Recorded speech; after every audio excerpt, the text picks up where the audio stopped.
लखन जय विधि सुख लही, सोई रघुनाथ करई सोई कही। कहै पुरातन कथा कहानी, सुनई लखन सिय अति सुख मानी। सीता जी और लक्ष्मण जी को जिस प्रकार सुख मिले, श्री रघुनाथ जी वही करते और वही कहते। भगवान प्राचीन कथाएं और कहानियां कहते हैं और लक्ष्मण जी तथा सीता जी अत्यंत सुख मानकर सुनते हैं। जब जब राम अवधि सुधि करही, तब तब बारी विलोचन भरही। सुमरि मातु पितु परिजन भाई, भरत सनेहु शील स्यो काई।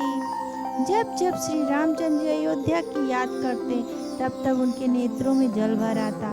माता पिता कुटुंबियों और भाइयों तथा भरत के प्रेम शील और सेवा भाव को याद करके। कृपा सिंधु प्रभु होय दुखारी, धीरज धरहि कुसुमय बिचारी। लखसी लखनु बिकल होय जाई, जिमि पुरसई अनुसर परिछाई। कृपा के समुद्र प्रभु श्री रामचंद्र जी दुखी हो जाते हैं, किंतु फिर कुसुमय समझकर धीरज धारण कर लेते हैं। श्री रामचंद्र जी को दुखी देखकर सीता जी और लक्ष्मण जी भी व्याकुल हो जाते हैं, जैसे किसी मनुष्य की परछाई उस मनुष्य के समान ही चेष्टा करती है। प्रिया बंधु गति लखी रघुनंदनु, धीर कृपाल भगत उरि चंदनु। लगे कहन कछु कथा पुनीता, सुनि सुख लहै लखनु और सीता। तब धीर कृपाल और भक्तों के हृदय को शीतल करने के लिए चंदन रूप रघुकुल को आनंदित करने वाले श्री रामचंद्र जी प्यारी पत्नी और भाई लक्ष्मण की दशा देखकर कुछ पवित्र कथाएं कहने लगते हैं, जिन्हें सुनकर लक्ष्मण जी और सीता जी सुख प्राप्त करते हैं। राम लखन सीता सहित सोहत परन निकेत, जिमि बासो बसी अमरपुर सूची जयंती समेत। लक्ष्मण जी और सीता जी सहित श्री रामचंद्र जी पर्णकुटी में ऐसे सुशोभित हैं, जैसे अमरावती में इंद्र अपनी पत्नी सची और पुत्र जयंत सहित बसता है। जो गही प्रभु से लख नहीं कैसे, बल पलक बिलोचन गोलक जैसे। सेवै लखन सी रघुवीरे, जिमि अविवेकी पुरुष शरीर रही। प्रभु श्री रामचंद्र जी सीता जी और लक्ष्मण जी को कैसे संभाल रखते हैं, जैसे पल के नेत्र के गोलकों को। इधर लक्ष्मण जी श्री सीता जी और श्री रामचंद्र जी को, अथवा लक्ष्मण जी और सीता जी श्री रामचंद्र जी की ऐसी सेवा करते हैं जैसे अज्ञानी मनुष्य शरीर की करते हैं। यही विधि प्रभु बन बसहि सुखारी, खग मृग सुर तापस हितकारी। कहो राम बन गमन सुहावा, सुनो सुमंत्र अवधि जिमि आवा। पंछी पशु देवता और तपस्वियों के हितकारी प्रभु इस प्रकार सुखपूर्वक वन में निवास कर रहे हैं। तुलसीदास जी कहते हैं, मैंने श्री रामचंद्र जी का सुंदर वन गमन कहा, अब जिस तरह से सुमंत्र अयोध्या में आए वो कथा सुनो। फिर निषाद प्रभु पहुँचाई, सचिव सहे तीरथ देख सियाई। मंत्री विकल बिलोक निषादु, कहीं न जाए जैसे भयो विषादु। प्रभु रामचंद्र जी को पहुंचाकर जब निषाद राज लौटा, तब आकर उसने रथ को मंत्री सुमंत सहित देखा। मंत्री को व्याकुल देखकर निषाद को जैसा दुख हुआ वो कहा नहीं जाता। राम राम सिय लखन पुकारी, परे उधर नितल व्याकुल भारी। देख दाखिन दिस ही नाई, जनु बिनु पंख बिहगी अकुलाई। निषाद को अकेले आया देखकर सुमंत हा राम हा सीते हा लक्ष्मण पुकारते हुए बहुत व्याकुल होकर धरती पर गिर पड़े। घोड़े दक्षिण दिशा की ओर जिधर श्री रामचंद्र जी गए थे देख देख कर हिनहिनाते, मानो बिना पंख के पक्षी व्याकुल हो रहे हों।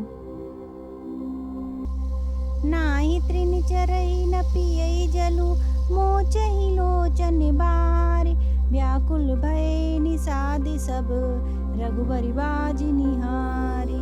वह न तो घास चरते न पानी पीते, केवल आंखों से जल बहा रहे हैं। श्री रामचंद्र जी के घोड़ों की इस दशा में देखकर सब निषाद व्याकुल हो गए। धरि धीरजु तब कहे निषादु, अब सुमंत्र परिहरौ विषादु। तुम पंडित परिमारथ ज्ञाता, धरऊ धीर लखि विमुख विधाता। तब धीरज धर कर निषाद राज कहने लगा, हे सुमंत जी, आप विषाद को छोड़िए। आप पंडित और परमार्थ को जानने वाले हैं, विधाता को प्रतिकूल जानकर धैर्य धारण कीजिए। विविधि कथा कही कही मृदि बानी, रथ बैठा रे उबर बशियानी। शोक स्थिल रथु सकई नहा की, रघुबर भी रहे पीर उर बाकी। कोमल वाणी से भात भात की कथाएं कहकर निषाद ने जबरदस्ती लाकर सुमंत्र को रथ पर बैठाया, परंतु शोक के मारे वो इतने स्थिर हो गए थे कि रथ को हाँक नहीं सकते। उनके हृदय में श्री रामचंद्र जी के विरह की बड़ी तीव्र वेदना है। चरफारई मग चलई न घोरे, बन मृग मन हुआ निरथ जोरे। अड़ुक परही फिर हे रही पीछे, राम वियोग इस विकल दुख तीछे। घोड़े तड़फड़ाते हैं और रास्ते पर नहीं चलते, मानो जंगली पशु लाकर रथ में जोत दिए गए हों। वह श्री रामचंद्र जी के वियोगी घोड़े कभी ठोकर खाकर गिर पड़ते हैं तो कभी घूमकर पीछे की ओर देखने लगते हैं। वह तीक्ष्ण दुख से व्याकुल हैं। जो कह राम लखनु बै देही, हिंकर हित है रहिते ही। बाजी बिरह गति कही किमि जाती, बिनु मानी फन के बिकल जेहि भांति। जो कोई राम लक्ष्मण या जानकी का नाम ले लेता, घोड़े ही कर उसकी ओर प्यार से देखने लगते। घोड़ों की विरह दशा देख कैसे कही जा सकती है। वह ऐसे व्याकुल हैं जैसे मणि के बिना सांप व्याकुल होता है। भयु निषादु विषादे बशी, देखत सचिव तुरंग। बोली सुसेवक चारि तब, दिए सारथी संग। मंत्री और घोड़ों की यह दशा देखकर निषाद राज विषाद के वश हो गया। तब उसने अपने 4 उत्तम सेवक बुलाकर सारथी के साथ कर दिए। गुह सारथे फिर पहुँचाई, बिरहु विषादु बरिनी नहीं जाई।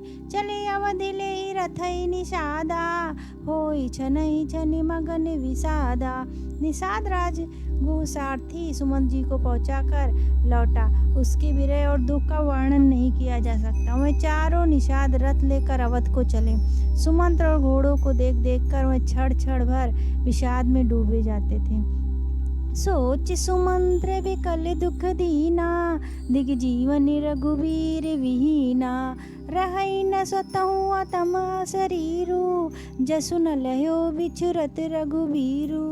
व्याकुल और दुख से दीन हुए सुमंत जी सोचते हैं कि श्री रघुवीर के बिना जीना धिक्कार है। आखिर यह अधम शरीर रहेगा तो है ही नहीं। अभी श्री रामचंद्र जी के बिछोड़ते ही छूटकर इसने यश क्यों नहीं ले लिया।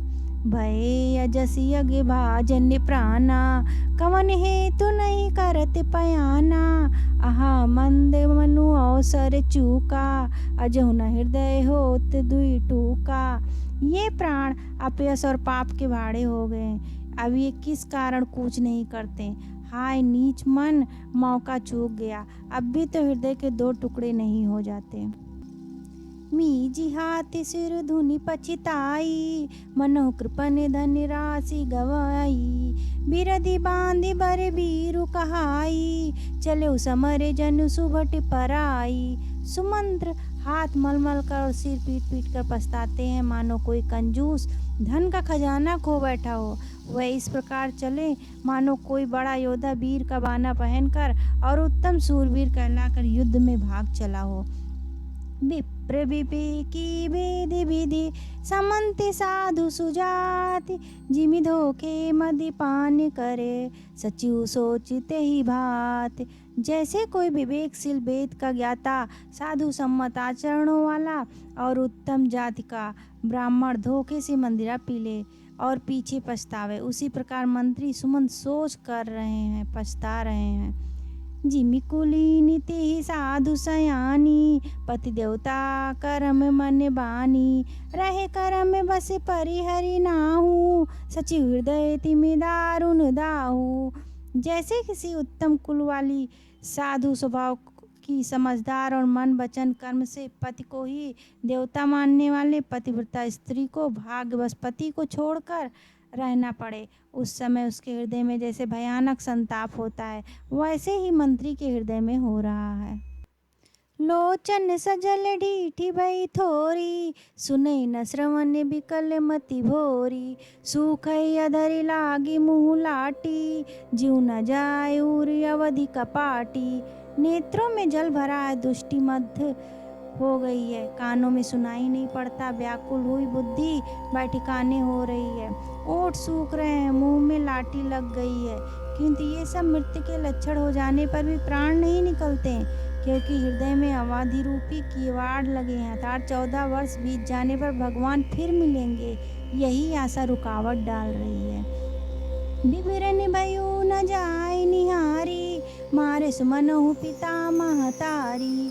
हानि गलानि विपुल मन व्यापी, जमपुर पंथ सोच जिमि पापी।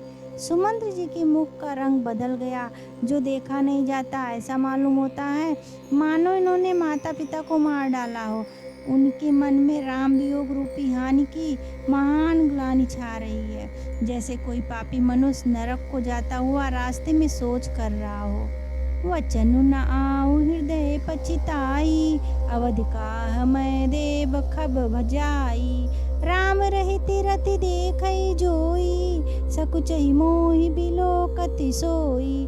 मुंह में से वचन नहीं निकलते, हृदय में पछताते हैं कि अयोध्या में जाकर क्या कहूँगा। श्री रामचंद्र जी से शून्य रथ को जो भी देखेगा वही मुझे देखने में संकोच करेगा, अर्थात मेरा मुंह नहीं देखना चाहेगा। धाय पूछई मोहि जब बिकल नगर नर नारी, उतरू देव में सबहि तब हृदय ब्रजु बैठार। नगर के सब व्याकुल स्त्री पुरुष सब दौड़कर मुझसे पूछेंगे, तब मैं हृदय पर ब्रज रखकर सबको उत्तर दूंगा।